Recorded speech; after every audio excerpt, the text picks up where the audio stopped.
ఈ రాత్రి వేళ దేవుడు మనల్ని దర్శించే సమయం. ఈ రాత్రి వేళ దేవుడు నీతో నాతో మాట్లాడే సమయం. ఈ రాత్రి వేళ దేవుడు వాక్యాన్ని వినగలిగినటువంటి సజీవులుగా ఉండగలిగిన ధన్యత భాగ్యం. రోజుకు ఒక ఊరిలో ఏమవుతున్నాం మనమంతా? ఒక్కొక్క రోజు ఒక్కొక్క ఊరిలో వాక్యం వింటున్నాం మనం. ఎంత భాగ్యం! ఆయా స్థలాలలో మనం దేవుని వాక్యం వినగలుగుతున్నంటే నిజంగా మాకు ఇచ్చినటువంటి భాగ్యం అని మేము అనుకుంటున్నాం. ఇది భారం అని అనుకోలేదు, ఇది బాధ్యతగా మేము భావిస్తూ ఉన్నాం. ఏది? సువార్త భారం ఒక బాధ్యతగా దేవుడు మాకు ఇచ్చాడు. దేవుడు మా మీద పెట్టినటువంటి ఆ భారం ఆయనలాగా చేయలేకపోవచ్చు, పోల్చుకోవడానికి ఎన్న తగని వారం మేము. అయినా అత్యల్పుడైనటువంటి మన జీవితాలు, నాకే కదా మనందరికీ ఈ భాగ్యం ఇచ్చాడు. అందులో బట్టి నిజంగా ప్రభుని స్తుతించాలి. నిద్ర లేస్తే సాయంకాలం ప్రభువా ఎవరికేం చెప్పాలి? ఉదయకాలం లేస్తేనే మా తలంపులు దేనితో నింపబడుతుందంటే ఈరోజు ఇంటికి ఏం తేవాలి, ఈరోజు ఇంటికి ఏం పెట్టాలని ఆలోచన కాదు. లీడమే ప్రభువా మీ ఆత్మీయమైనటువంటి దేవుని జనాంగానికి ఈరోజు నాతో నువ్వేం మాట్లాడబోతావు, ఈరోజు వాక్యం నేనేం పెట్టాలి స్టేటస్లో, ప్రతిరోజు వాక్యం ఏం అందించాలి, అనుగ్రహించు ప్రభు అని ఏం చేస్తున్నాం? అడుగుతున్నప్పుడు యేసు అనుచరుడు నేను పదం కనిపించి నాకు ఒక దైవజుడు ప్రభువు సన్నిధికి వెళ్ళాడు. జోష్ అన్న గారిని మనం టీవీ వర్తమానికులు అమ్మా బాబు అయ్యా అని సంబోధన అంత ఆప్యాయంగా పిలిచేవాడు. ఉదయకాలం ప్రతిరోజు ఉదయం ఈ యేసు అనుచరుల కార్యక్రమం టీవీ ఛానల్కి దాని పేరు పెట్టాడు. అంటే అనుచరులు అంటే దాని అర్థం ఏంటంటే వెంబడించేవారని. కష్టమైన కన్నీళ్ళు అయినా బాధ అయినా ఎలాంటి వారు వెంబడించేవారు. కనుక ముందు వాక్యం కొరకై ప్రార్థన చేద్దాం, తర్వాత వాక్యాన్ని చదువుకుందాం. మహాపరిశుద్ధమైన తండ్రి, ప్రేమగల మా ప్రభువా, మీకు స్తోత్రములు చెల్లిస్తూ ఉన్నాం. చల్లటి వాతావరణంలో మీరు అనుకూలిస్తున్నటువంటి అనుకూలతల కొరకే స్తోత్రాలు. ఒక్కొక్క రోజు ఒక్కొక్క ఊరిలో ఇలాగు నీ వాక్యమును బోధించగలిగినటువంటి ధన్యత భాగ్యం మాకు ఇచ్చారు. చెప్పడానికి నాకుని వినే ప్రజలకి ఈ ప్రాంతానికి మీరు అనుగ్రహించారు ప్రభువా, నీకు స్తోత్రములు చెల్లిస్తూ ఉన్నాం. వాక్యమును చదవబోతూ ఉండగా అందులో ఉన్న సారాంశం మాతో మాట్లాడి సహాయం చేయమని, వినువారికి ఇక మేలుకరంగాను, రక్షణకరంగాను, దీవెనకరంగాను, మహిమకరంగాను మాట్లాడమని రక్షకుడైన యేసుక్రీస్తు నామమును బట్టి వాక్య భాగాల కొరకై మీ సన్నిధిలో అడిగి వేడుకొనుచున్నాము తండ్రి, ఆమేన్. మంచిది. సమూయేలు 2వ గ్రంథం చూడండి, మీ బైబిల్ గ్రంథాలు తీసి నాకు చదవండి. 2వ సమూయేలు గ్రంథం 23వ అధ్యాయం 8వ వచనాన్ని చదువుకుందాం. 2వ సమూయేలు గ్రంథం 23వ అధ్యాయము 8వ వచనం. దావీదు అనుచరులు బలాఢ్యులు ఎవరనగా, మరలా చదువుతున్నాను, దావీదు అనుచరులు బలాఢ్యులు ఎవరనగా. మరొక మాట ఇందులోనే మనం ఒక ముక్కను మనం ఇక్కడ పట్టుకుందాం. 13వ వచనం. మరియు 30 మంది అధిపతుల్లో శ్రేష్ఠులైన 3 కోతకాలమున అదుల్లా గృహంలో ఉన్న దావీదు నొద్దకు వచ్చి ఫిలిష్తీయులు రెఫాయిములోయలో దండు దిగి ఉండిరి. ఇందులోనే మరొక వచనాన్ని మనము చదువుకుందాం. 16వ వచనం. ఆ 3 బలాఢ్యులు ఫిలిష్తీయుల దండుకు కావలి వారిని ఓడించిరి. దారి చేసుకొని పోయి బెత్లెహేము గవిని దగ్గర బావి నీళ్లు చేదు దావీదు నొద్దకు తీసుకొని వచ్చిరి. అయితే అతడు ఆ నీళ్లను త్రాగుటకు మనసు లేక యెహోవా సన్నిధిని పారబోసి, యెహోవా, నేను ఇవి త్రాగను, ప్రాణమునకు తెగించిపోయి తెచ్చిన వారి చేతి నీళ్లు త్రాగుదునా అని చెప్పి త్రాగనొల్లకుండెను. ఆ 3 బలాఢ్యులు ఈ కార్యములు చేసిరి. ఆ 3 బలాఢ్యులు ఈ కార్యమును చేసిరి.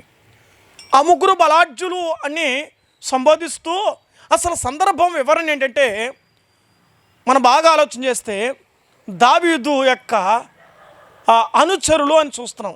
ముందులో చదువుకున్నాం కదండి, దావీదు అనుచరులు ఎవరనగా. ఎంతమంది అనుచరులు అంటే 30 మంది ఉన్నారన్నమాట. ఎవరికి? దావీదుకి. రైట్, మీరు తాళం ఎత్తి వినాలి. ఇప్పుడు ఎంతమంది ఉన్నారు? 30 మంది ఉన్నారు. ఎవరికి ఉన్నారు? ఆయన ఎవరైనా ఆయన రాజు. రాజుగారికి 30 మంది, అది కూడా ఇలాంటి వారు వాళ్ళు బలహీనులు కాదు, బలం కలిగిన వారు, శక్తి కలిగిన వారు. మనం చెప్పాలంటే ఇప్పుడు మీరు గమనిస్తే పోలీసులు సెలెక్షన్ చేసుకున్న తర్వాత వాళ్ళు అన్ని టెస్ట్లో ఫిట్ అయిన వారే అందులోకి ఏమవుతారు, జాయిన్ అవుతారు. అన్ఫిట్ అయిన వాళ్ళంతా కూడా మీరు గమనించాలో ఏళ్ళు దిగిపోయినా, అర్థమవుతుందా, ఏళ్ళు దిగినా కూడా సరే క్వాలిఫైడ్కి కుదరదు. అన్ని అవయవాలు, అన్ని అంగాలు ఎలా ఉండాలి, కరెక్ట్గా ఉండాలి. హైట్ అయినా, వెయిట్ అయినా, పర్సనాలిటీ అయినా. తర్వాత సంగతి నల్లగున్న పర్వాలా, ఎర్రగున్న పర్వాలా, నీ ముఖం అంతా మచ్చలతో ఉన్న పర్వాలా, అది కాదట కావాల్సింది. నీ బాడీ స్టామినా ఉందా, శక్తి ఉందా. ఆ సెలక్షన్స్లో మళ్ళీ రిటర్న్ టెస్ట్లో అంటే నా శారీరకంగాను మానసికంగా అంటే మరి చదువులో కూడా నైపుణ్యత కలిగి ఉండాలి, అప్పుడు సెలెక్ట్ అవుతారు. ఒక భౌతికమైనటువంటి ఉద్యోగానికే ఇంతగా టెస్టులు చేసి తీసుకుంటే ఆలోచించండి. మన జీవితం దావీదు రాజు ఆ రోజు ఎంతమంది తీసుకుంటే 30 మందిని తీసుకున్నారు. అంటే దావీదు అనుచరులను రాసుకుందాం. దావీదు అనుచరులు బాగా బలాఢ్యులు ఎవరంటే 3 పేరు ప్రస్తావించబడింది. అది 8వ వచనంలోను, 9వ వచనంలోను, 11వ వచనంలో రాయబడుతుందన్నమాట. వాళ్ళ పేర్లు మనం చూస్తున్నాం. తెకోనీయుడు అని రాయబడింది, ఎలియాజరు అని రాయబడింది, షమ్మా అని రాయబడింది. ఊరికి అవుట్లైన్ చెప్తున్నాను మీకు నేను. చాలామంది పేర్లు ఉన్నాయి, అంత పేరు మనకు అవసరం లేదు. కానీ ఈ రాత్రి వేళ అనుచరులు అనే పదం మీ మనసులో ఉండి చాలు. ఏందట అనుచరులు. మనం ఎలాగ ఉండాలంటే అనుచరులు అనే పదంలో ఈ దావీదుకి చాలా సన్నిహితులుగా ఉన్నారు. దావీదు బలాఢ్యుడైనప్పటికీ కూడా తాను బలాఢ్యులతో తాను కూడా తనతో పాటు ఉన్నవారు కూడా బలాఢ్యులుగా ఉన్నారు. దావీదు ఎక్కడికి వెళ్ళినా, దావీదు ఏ పని చేసినా దావీదుకు సపోర్ట్గా ఉన్నారు. దావీదు మాట జవదాటరు. దావీదు వలె వారు పోరాడడానికి ప్రయత్నం చేస్తారు. అంటే యజమానుడు బాగున్నప్పుడు పనివారు కూడా ఎలాగున్నారు, బాగున్నారు. అందుకే వారు అనుచరులు. దావీదు యొక్క అనుచరులు వారు ఎలా కనిపించటే శ్రేష్ఠులుగా కనిపించారు. అది మన 13వ వచనంలో చదువుకున్నాం. వారు అధిపతులు 30 మందిలో మరియు వారు ఎలాగునంటే శ్రేష్ఠులు, చాలా విలువైన వారు. వాళ్ళు విలువైన వారు. ఏమండి, ఆ స్టేజ్ మీద కూర్చోబెట్టవో అందరు కూర్చోబెడతామా, అతిథులు కూర్చోబెడతామా? అతిథులే చాలా విలువైన వారు. మిగతా వాళ్ళు విలువైన వారు కాదని కాదు, ఆ రోజుకి వారు ఎన్నిక చేయబడిన వారు. ఆ కార్యానికి వారిని ఆహ్వానించాం. వారు పెద్దలుగానో, సేవకులుగానో, పరిచారకులుగానో, గాయకులుగానో, లేక వాయిద్యకారులుగానో, లేక బోధకులుగానో వారిని మన స్టేజ్ మీదకి ఆహ్వానించాం. కాబట్టి ఆ దినం దేవుని పక్షాన వారు ఒక అతిథులు, వారు శ్రేష్ఠులు. దేవుడు ఏదైనా మనకి ఇవ్వాలంటే ఆయన ఆధిక్యతను బట్టి, ఆయన అధికారాన్ని బట్టి మనకి ఇవ్వాలి. మనం తెచ్చుకునేది ఎన్నో ఉన్నాయి, ఆయన ఇచ్చేది శ్రేష్టంగా ఉంటాయి. లోకంలో ఏదైనా తెచ్చుకోవచ్చేమో, కానీ భక్తి జీవితము ఆధిక్యతలంతా కూడా ఎవరు ఇవ్వాలి? దేవుడు ఇవ్వాలి. మన డబ్బును చూస్తూ, మన బలాన్ని చూస్తూ, మన జ్ఞానం చూస్తూ కుదరదు. కలెక్టర్ మంచి కోటీశ్వరుడిగా ఉండొచ్చు, కానీ సంఘ పెద్దలుగా లేకపోతే బోధకులుగా వస్తాను ఇచ్చేస్తారండి. ఈరుగా ఎక్కడి నుంచి రావాలి పరిచర్య? ఎక్కడి నుంచి రావాలంటే బయట మందిరం బయట నుంచి లోపల సాపులేసేంత వరకు వచ్చి అంతా తుడిచిన తర్వాతనే బలిపీఠం దగ్గరకు వచ్చి సేవ చేసే భాగ్యం వారికి అనుగ్రహించబడుతుంది. ఏకంగా డైరెక్ట్గా మైకులు కాదు, డైరెక్ట్ బోధ కాదు. శ్రేష్టత్వం ఎలాగొస్తుందంటే దానికి అనుభూతి గుండా అనుభవిస్తే తప్పే ఆ స్థాయి రాదు. అందుకే వారితో పాటు ఉన్నవారు చాలా బలాఢ్యులుగాను శక్తివంతులుగా ఉన్నారు. కానీ దావీదు మాట జవదాటక వారు అనుసరించేవారుగా ఉన్నారు. దావీదు ఏ పని చెప్పినా, దావీదు ఎక్కడ బొమ్మన్న, దావీదు ఎక్కడికి రమ్మన్నా అసలు వారు వెంబడించే లక్షణాలు కలిగిన వారు. ఒక మాట చెప్పనా, దావీదుకి ఇక్కడ మనం అనుచరు ఎలాంటివంటే దీనికి ఒక టైటిల్ రాసుకుందాం. దావీదు అనుచరులు ఎలాంటివంటే దావీదుకు అండగా ఉన్నవారు. ఏమన్నారు? అనుచరులు ఉంటే మనకు అండ. అర్థమైందా అంశం? అనుచరు లేకపోతే అండ ఉండదు. ఏముండదు అంటే దాని అర్థం ఏమంటే మనం ఆత్మీయంగా మన భౌతికంగా ఇలాగ ఆలోచన చేస్తే నీకు 10 మంది ఉంటే గొప్ప, నీకు అండ. అర్థమైందా? ఆ రోజుల ఆస్తులు ఏం చెప్పండి అమ్మ, టక్మని వస్తుంది నోట్లోంచి పాట. ఆ రోజు ఆస్తులు బిడ్డలు ఎంతమ్మా మీ పిల్లలు అంటే మా దగ్గర ఉన్న ఆమె పేరు మన చర్చి కూడా వస్తుంది. ఆమె పేరు ఏంటి తెలుసా? సంతానమ్మ అని పేరు. ఆమె పేరు ఎంతమంది? దాదాపు 14 మంది కలిగింది ఆమె మన స్థానిక సంఘంలో.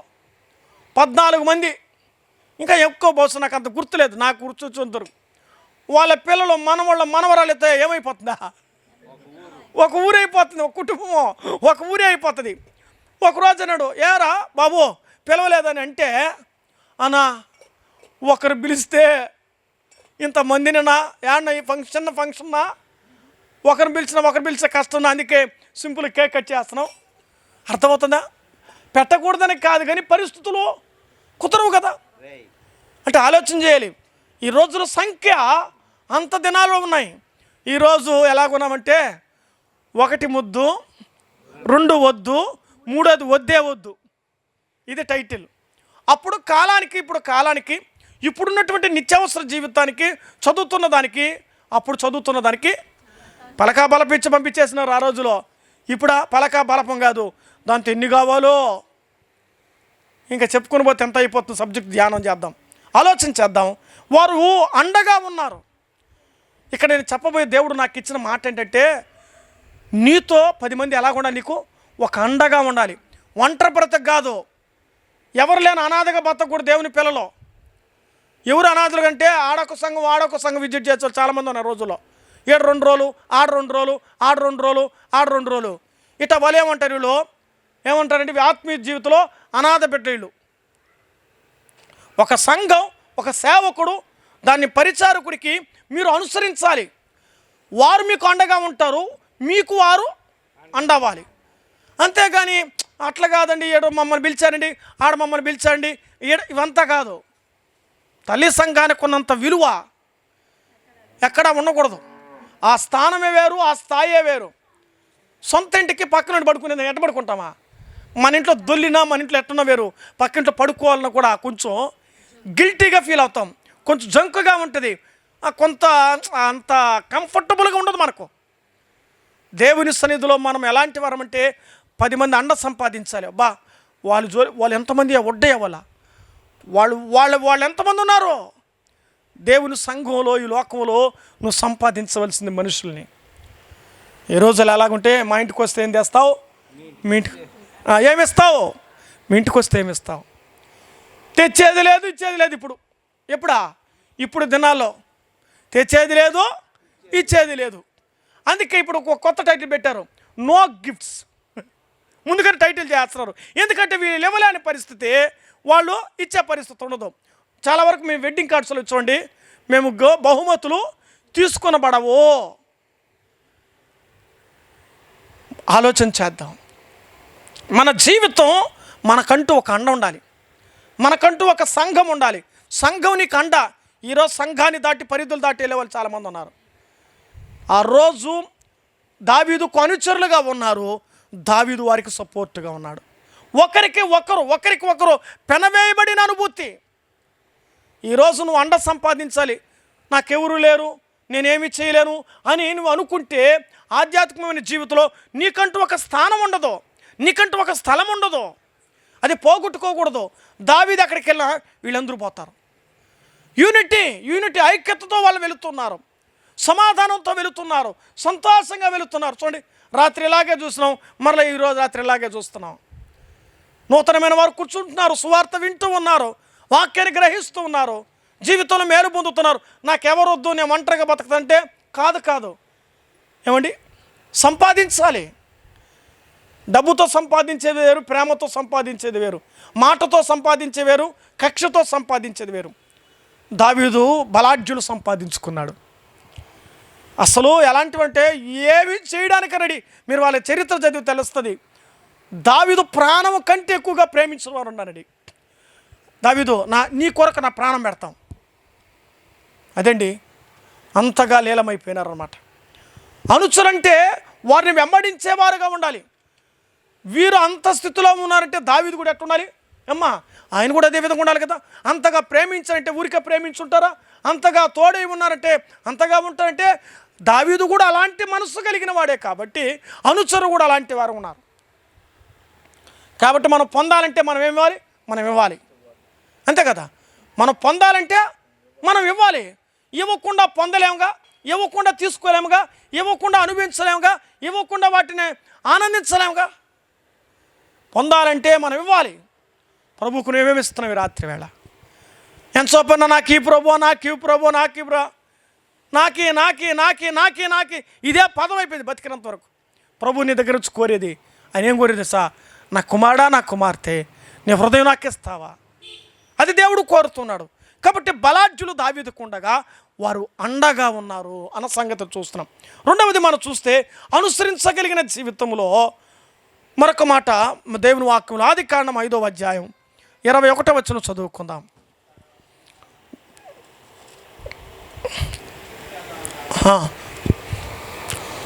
దేవునితో అనుచరులు అన్న మాట మనం చూద్దామా? ఆదికాండం 5వ అధ్యాయం 21వ వచనం చదువు నాయన. 65 ఏళ్ళు బ్రతికి తర్వాత 300 ఏళ్ళు దేవునితో నడుచుచు, ఆ మాట చాలు, నడుచుచు అన్నమాట. హానోకు ఎవరు అనుచరణలో ఉన్నాడు? దేవుని అనుచరణలో ఉన్నాడు. దేవుని అనుసరిస్తూ ఉన్నాడు, దేవుని వెంబడిస్తూ ఉన్నాడు, దేవునిలో నడుస్తున్నాడు. ఎన్ని ఏళ్ళు? 300 ఏళ్ళు. అమ్మా నువ్వు ఎన్నేళ్ళు బతుకుతున్నావు ఈ లోకంలో? 30 ఏళ్ళకే 300 రోజులు కూడా అంటే ఆలోచన చేసుకో, వదిలేసుంటాం.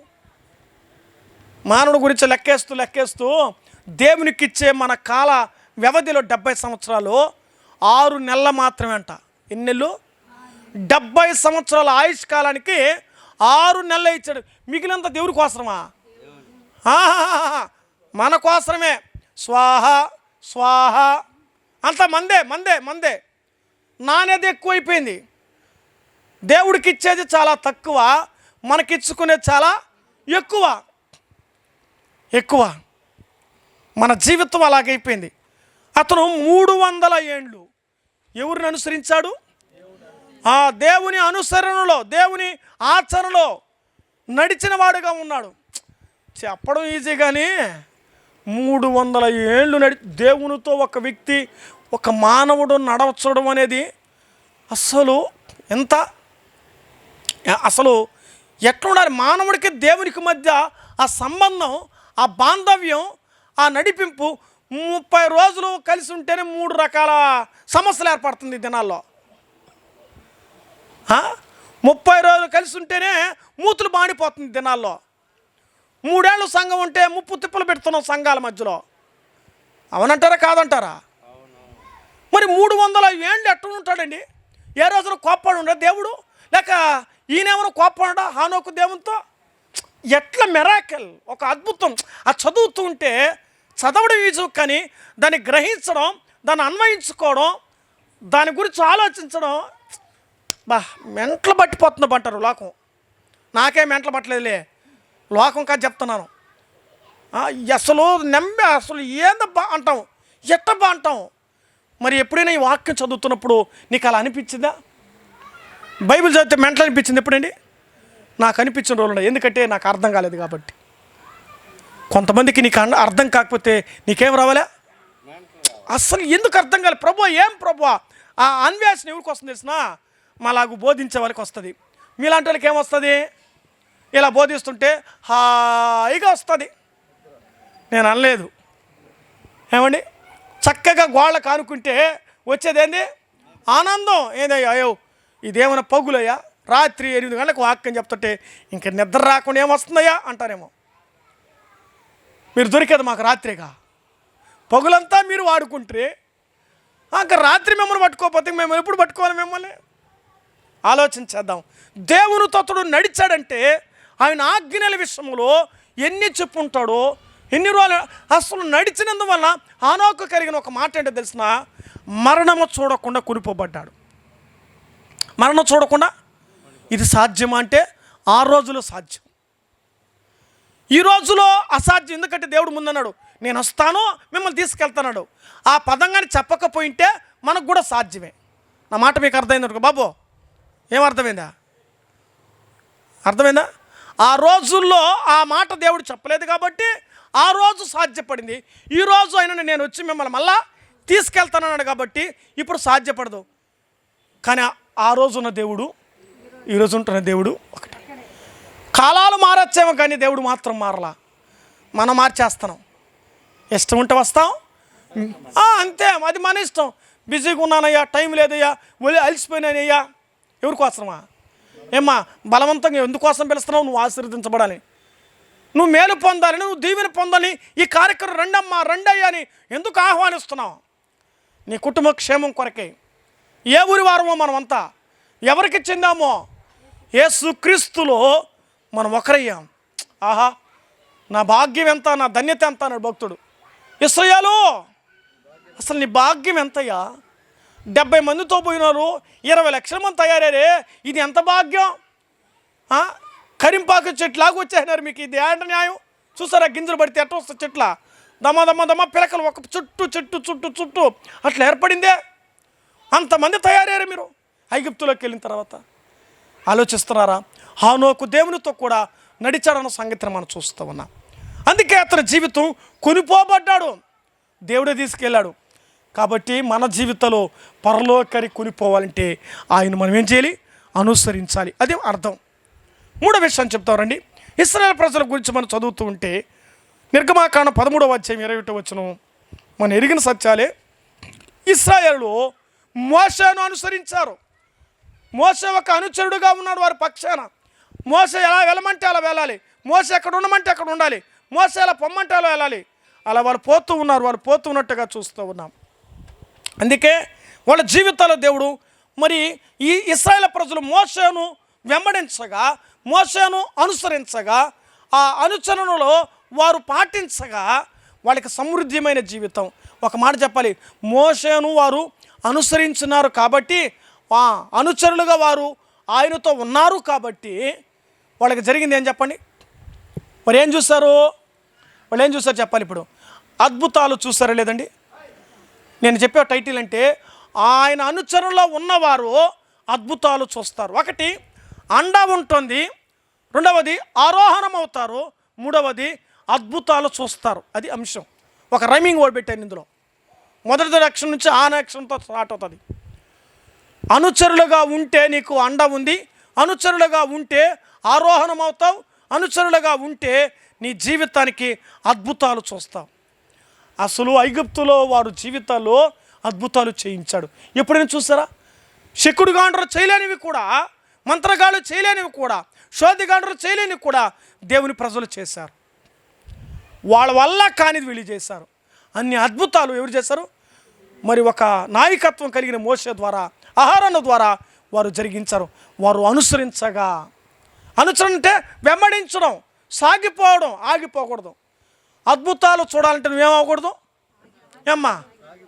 అది ఆగిపోక సాగిపో. నాగట్టి మీద చెయ్యి వేసి వెనుక తట్టు చూచువాడు నాకు పాత్రుడు కాడన్నాడు ఆయన. ఉన్నంతవరకు దేవుని దగ్గరికి రామ్మాయి. 10 కిలోమీటర్లు 100 కిలోమీటర్లు ఏం బాగాలేదుగా. అంటే ఒక 2 కిలోమీటర్లు 3 కిలోమీటర్లు 4 కిలోమీటర్లు 5 కిలోమీటర్లు, అది కూడా రోజు నీకు అవకాశం. ఉద్యోగానికి 1.5 గంట 2 గంటల ప్రయాణం చేస్తూ ఉన్నారు ఉద్యోగాలకి. తెలుసా మీకు? ట్రావెలింగ్ 3 బస్సులు దిగి 4 బస్సులు దిగిపోతున్నారు. ఎందుకంటే వాళ్ళ జీవితంలో అది అవసరం. మరి నీ ఆరోగ్యానికి ఆయన దగ్గరికి రావద్దా? నీ ఆయుష్కాలానికి ఆయన వద్దా? నువ్వు వద్దన్నావంటే నీకు జరగాల్సింది, నీకు రావాల్సింది, నువ్వు అనుభవించాల్సి దూరం అయిపోతుంది. ఒక్కొక్కటి వెళ్ళిపోతుంది. అనుదినము ఆయనతో గడపడం ఎంతైనా ఆశీర్వాదకరం. అందుకే దేవుని వాక్యం చేత మనం నింపబడాలి. వారు అద్భుతాలు ఎందుకంటే ఆయన ఆశ్చర్యకార్యాలు చేశాడు, అద్భుతములు చేయవాడు, నీ వంటి దేవుడు లేడని ఆ ప్రజలు పలికారు. నిర్గమాకాండం 15:11లో వెల్పులో నీ వంటి వాడెవరు, అద్భుతములు చేయవాడు నీ వంటి దేవుడు లేడు అన్న పదాలు వారు చెప్పారు. దానియేలు గ్రంథం 4వ అధ్యాయం 3వ వచనం రాయబడుతుంది, వాళ్ళ అద్భుతాలను చేసే దేవుడు ఘనమైన వాడన్న సంగతి రాయబడింది. ఒక మాట చదువు, నిర్గమాకాండం 34:10. ఈ వాక్యం చదువు చాలు, మరొక అంశంలోకి మనం దాటిపోదాం. నిర్గమాకాండం 34వ అధ్యాయం 10 వచ్చింది కదా, చదువు. నేను నిబంధన చేస్తున్నాను ఏ జనములోనైనా చేయబడిన అద్భుతాలు అది మీ ప్రజలందరూ. నేను ఒక నిబంధన చేస్తాను చాలు, వదిలే. నేను నిబంధన చేస్తున్నాను. మీకేమి అద్భుతాలు చూడాలంటే మీరేం చేయాలి? అనుసరించాలి, ఆచరించాలి, అవలంబించాలి, అంగీకరించాలి. అనుచరులు, యేసు అనుచరులుగా మనం చూస్తున్నాం. దేవుని పిల్లలుగా ఆ రోజు మోషే అహరోనులు అనుసరించారు, ఆచరించారు కాబట్టి వాళ్ళు అద్భుతాలు చూశారు. 4వ విషయం చెప్తారండి. మత్తయి సువార్త 4:18. మత్తయి సువార్త 4:18.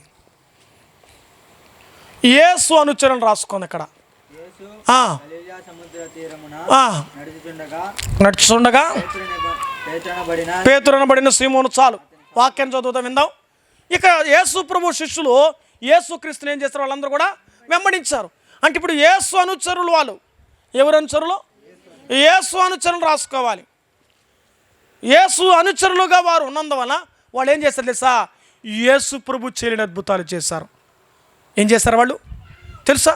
అద్భుతాలు చేసే వరం ఇచ్చాడు. ఆ వరం ఈరోజు నీకు నాకు గడిచ్చాడు. ఆ సంగతిని మరవకూడదు. నేస్తమా, విశ్వాసులారా, సేవకులారా, పెద్దలారా, పరిశుద్ధులారా, దేవుడు మనకి ఏ వరం ఇచ్చాడో తెలుసా? అద్భుతాలు చూసే వరం కాదు, మనకు చేసే వరం ఇచ్చాడు ఆయన. ఆయన అనుసరిస్తే నువ్వు అద్భుతాలు చేస్తావు. నువ్వు అద్భుతాలే చేయలేదంటే నువ్వు ఆయన అనుసరించిన వాడు కాదని అర్థం. నీ జీవితంలో ప్రభు నమ్ముకుని ఎంతకాలం అనవసరం. సంవత్సరమా, 2 ఏళ్ళ, 20 ఏళ్ళ, 30 ఏళ్ళ, 40, అది ఏ లెక్కన రాసుకో. నువ్వు అద్భుతం చేసావా లేదా అనేది ముఖ్యం. కృపావరాలు ఇచ్చాడు. అయ్యా నాకు కొంతమంది అంటారు, అయ్యా నా వరం నాకేముందో నాకే తెలియదు అంటే, నీ వరం నీకే ఉందో తెలియదంటే నువ్వు ఎందుకు వస్తున్నావు గుడికి? చర్చికి వెళ్ళి నీకు ఏ వరం ఉందని ఎప్పుడైనా ఆలోచించావా? నీ వరాన్ని గురించి చెప్పుకోగలిగా. కొందరికి పాడేవారం, కొందరు ప్రవచించేవారం, కొందరికి బోధించేవారం, కొందరు సంఘంలో పరిచయం చేసేవారం, కొందరు వంట చేస్తారు, కొందరు సాపలు వేస్తారు, కొందరు మైక్ సెట్ పెడతారు, కొందరు వాయిద్యాలు వాయిస్తారు, కొందరు పాడతారు. ఈ వరాల్లో నీకు ఏదీ లేదంటే అసలు ఎలాగుంటావు నువ్వు? ఇంట్లో కూర్చొని తింటా ఉంటే భర్త విషయంలో భార్య ఉంటుందా? అంటుందా లేదండి? ఏంది ఎల్లకాలు నీకు తెచ్చేస్తాను, ఒక పని లేక పాట లేక ఉంటుంది. అదే భర్త కూడా తెచ్చేసాను అనుకో, భార్య ఏం పని కూడా చేయకపోతే అది కూడా నన్ను చేయమంటావా, కలిసిపోయేసి అంటాడా లేదండి సహజంగా. మరి దేవుడు నిన్ను ఎలా కనాలి? ఏదో నమ్ముకున్నా పోయినా వచ్చిన కాలక్షేపం చేస్తున్నావా? అలా కాదు. నువ్వు అద్భుతాలు చేసేవరం దేవుడు ఇచ్చాడు, నువ్వు చేయడానికి ప్రయత్నం చేయాలి. యేసు ప్రభు చేయని అద్భుతం ఎవరు చేస్తారు చెప్పండి? పేతురు చేశాడు. ఏది? ఆయన నీడ తాకగానే ఏం జరిగిందా? స్వస్థపరచబడ్డారు. యెరూషలేము వీధుల్లో నడుస్తూ ఉంటే మంచాల మీద మోసుకొని వచ్చారండి. పేతురు నీడ కొరకు యేసు ప్రభు కూడా చేయలేకపోయాడు. అది ఆయన చెప్పాడు ముందుగానే. ఆ యేసును అనుసరించే వారికి అద్భుతాలు చేసే వరం ఇచ్చాడు. చివరిగా ఆ సంగతిని మనం చూస్తున్నాం. మత్తయి సువార్త 7:22లో శిష్యులకు అద్భుతాలు ఇచ్చాడు. గలతీ పత్రిక 3:5లో మీకు ఆ అద్భుతాలు చేసే వరాన్ని నేను అనుగ్రహించాను. అయితే మీరేం చేస్తున్నారు? ఆ వరాన్ని పోగొట్టుకోకుండా మీరు కాపాడుకోవాలి.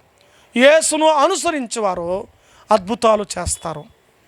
మోషే అహరోనులను వెంబడించేవారు అద్భుతాలు చూస్తారు.